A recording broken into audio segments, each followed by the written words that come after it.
Hello everybody, in this video I have a mixed media process to share with you with the Thompson's Craft Supplies design team. I am just doing this project on a random piece of chipboard from my big box of random things to do mixed media projects on. This project is also one of those where it sort of started out with one idea in my head and then ended up so completely different from what I intended it to look like, but I was still very happy with it. So I just covered that piece of chipboard in a layer of heavy gesso and then grabbed a star stencil and just putting some stars in the background with some modelling paste. I'm going with a star theme for this piece because you may have noticed them right at the beginning of the video, some wooden star pieces from Hobbylicious that were in my kit. There is a big pack of 6 of those. I just chose 2 of them to have on this piece, and yeah, going with a whole star theme. Basically, I started out wanting to do a white background, which is why when my modelling paste was dry, I'm just adding some gesso to those stars there, just because obviously knowing a lot of mixed media is going to go on top of them, good to have a layer of gesso. Anyway, yeah, once the modelling paste was dry, I went over that with a layer of white acrylic paint because, as I said, I thought I was going to go with a white background, but then changed my mind later on. But that happens like 95% of the time I do mixed media. Anyways, so once that layer of acrylic paint was dry, I kind of held it up like that in case you're wondering, because it was easier to see where I had covered with the paint and where not, just like holding up at a different angle to the light. It's easier to see any like little mist bits or wherever. So I grabbed from my stash that wooden piece there, which I think was Studio Calico. No, Studio Calico is something else. I don't know where that wooden piece is from, but just broke off some of those star circles from there. Then I stuck down my bigger stars. I had to use just a little bit of craft foam, just so where the little star sort of overlapped the bigger star, it was all nice and level and everything, and then arrange those little broken bits of wooden circle star just around those and glued those down. And then once those were down, I'm going to add a little bit of gloss gel like in between all the gappy bits of the stars and the wooden pieces and stuff, because I want to just like pour on some art stones and little beads and things just to add a lot of nice texture and stuff to the whole piece. I'm going to use the art stones are the ones that are Imagination Crafts artsy stones, which they are a lot cheaper than the Prima art stones, like by a long way, but they don't behave that well with a heat gun or a heat tool. They sometimes get a little bubbly, but it's all right if you're careful. Just like don't put the heat tool directly on them. Anyways, and then yeah, so just sprinkling some of those on, as well as some little Prima glass beads as well to add just like a different type of texture. And then I just left that overnight to dry, because those little elements like that is just so much better if you just give them time to dry rather than getting a heat tool on them. Also off screen I added those little black and grey stars which you can see around the edge. Those were the Studio Calico thing, just FYI. I wanted to add just a little bit extra something to the top of those large stars, so just with some Prima paper paste and a Vicky Boutin stencil doing that. Because I was going to add a lot of colour and stuff to them, you get better definition if there's just something textured on top of quite a flat surface.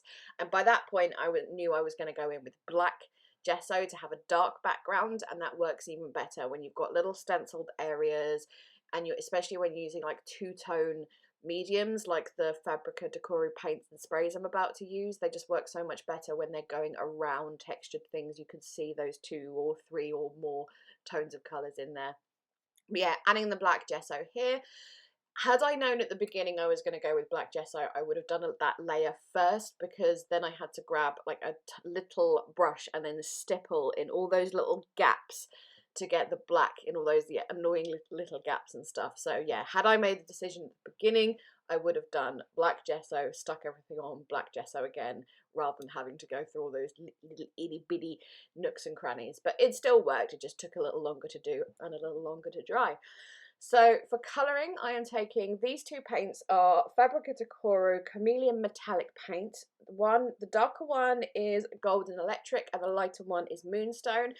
Now, I didn't realise that the Moonstone actually has a sort of a secondary purpley colour. You're seeing it way more purple on camera than it actually is in real life, but I was like, whoa, not expecting that, and I wasn't going for a purple theme for this piece, so I ended up not using as much of that paint as I expected to. I used a lot more of the Golden Electric. Here I'm taking Fabrica de Coru Chameleon Spray in Transparent Twilight, and mostly spraying that around the areas where there's like the stenciled stars in the background, because as the name says, it's Transparent Twilight. It has that effect where you can only see certain colours in certain angles and stuff, so I thought that would be best around those stenciled areas where it could sort of pick up the texture, and that's where you would see the colour best, if I'm making any sense at all.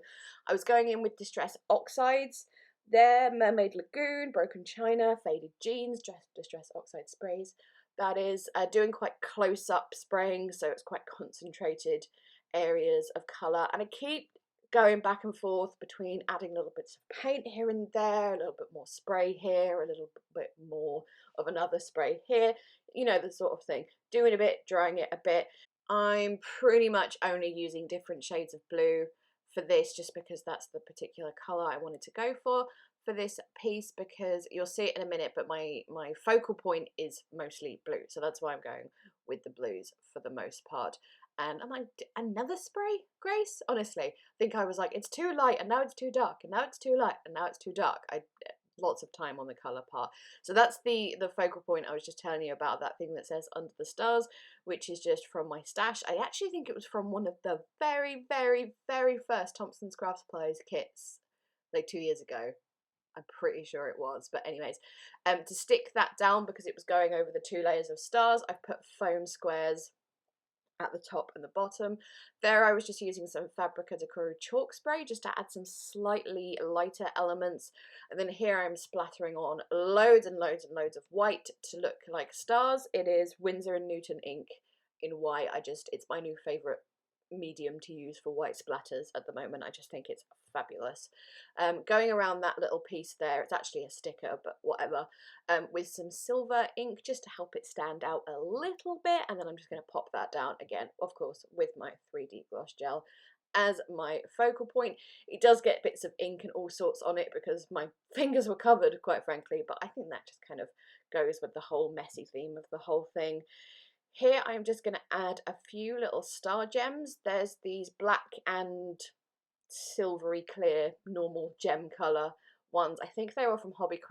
I've had them for a long time. I don't know if they still do them. I haven't gone overboard with these, just adding a few here and there. I really like the black ones as well on that. I think they went with the theme really nicely, obviously with the black background, but having the sparkly clear ones as well helped give it just a little bit more sparkle. And then to finish off, I'm going to add some Prima waxes. The greeny one is in Mint Sparkle. That was just to add a teeny weeny bit of green. There was already a tiny bit of it from one of the chameleon paints, but just to give it like one slight different colour element. And then the Prima matte wax in white, just to really highlight some areas and give it that sort of chalky finish, which I know might sound a bit weird for something that's usually stars and sparkly, but I was just in the mood for a chalky finish. And once I'm done with the waxes, that is this little mixed media piece complete. Annoyingly, it's one of those projects that really did not photograph well at all. Like, it was really annoying. I spent far too long in Photoshop trying to make him look more like it does in real life. I failed miserably, but hopefully you can get some sort of idea of what it looks like now. Links and all that kind of thing, as always, will be down in the description box, as well as a corresponding blog post on the Thompson's blog. Please leave me Please leave me a thumbs up if you enjoyed. Shout to me down in the comments. I am going. Thank you so much for watching. Bye bye.